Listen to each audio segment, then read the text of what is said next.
Hello. Today I'm doing a series, or is it a section, on onboarding. So it is 3 milestones of successful employee onboarding. Okay. So employee onboarding is very important for a number of reasons. One is that it ensures staff retention. Because they say that when it comes to staff turnover, in order to get an employee up and running and into optimum or maximum productivity, it takes about 5 months. So you don't want to find yourself in a position where you constantly have to replace employees because employees are resigning because of how maybe they were settled into the organization. Like the old saying that things don't go wrong, they start wrong. So onboarding is the beginning of the relationship or the activities with the employee and yourself as the employer.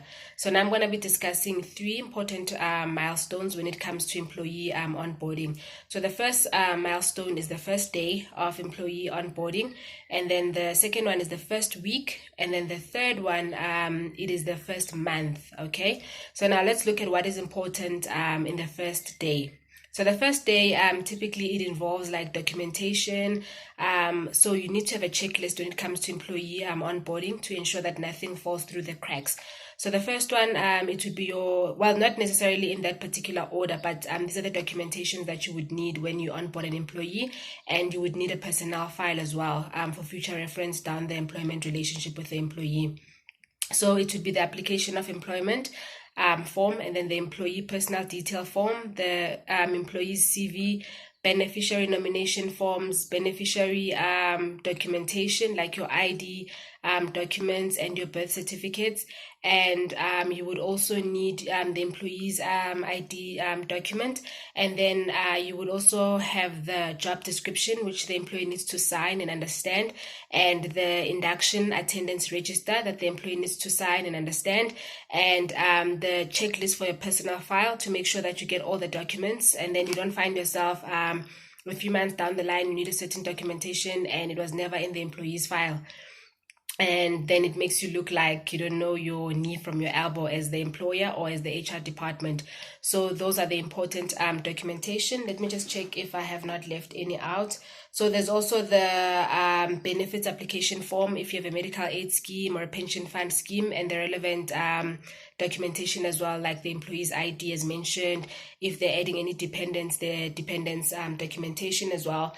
And then the protective clothes are usually also given during the first day of employment.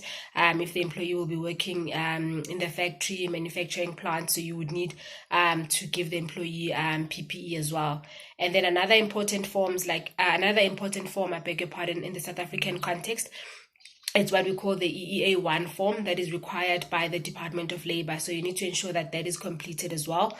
And then induction as well. The employee needs to undergo induction to understand the culture, to understand the policies, the procedures of your work environment, of the company, of the organization.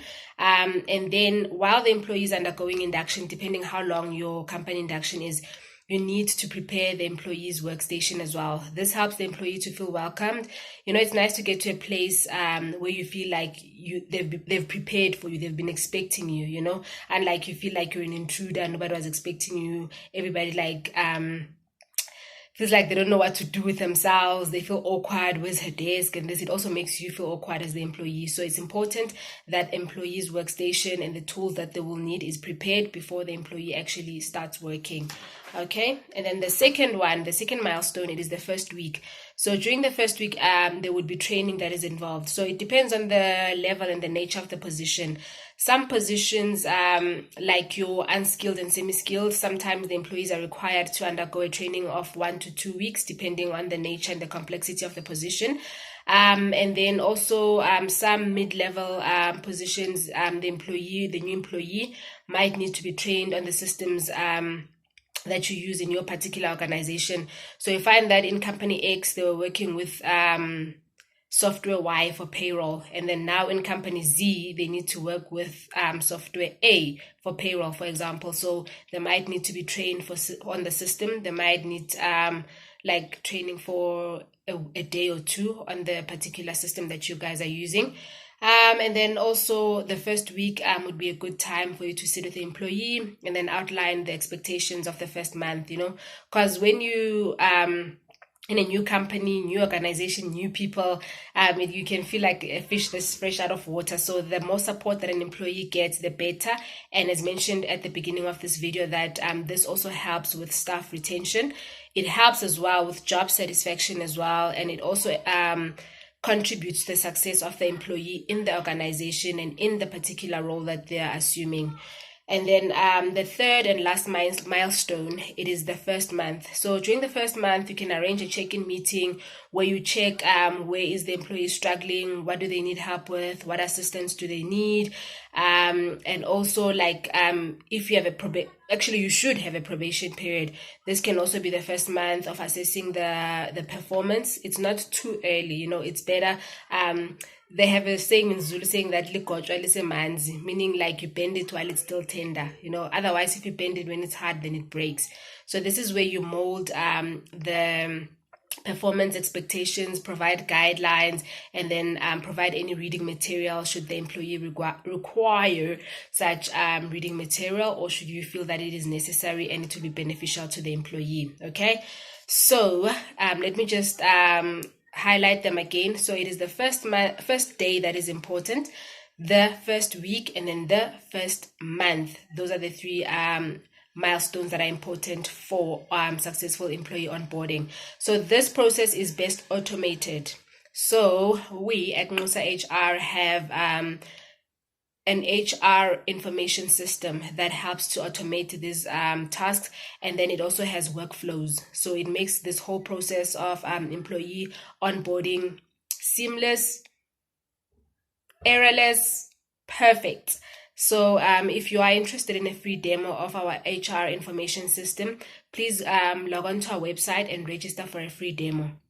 So our web address, I will put it actually underneath this video as well. The link, I'll put the link there. It is www.nxusahr.co.za, or alternately you can call us South African code and then 010-007-5245. Thank you for tuning in. I hope this was beneficial. Feel free to drop comments, questions, and then I will respond to them. Thanks. Bye.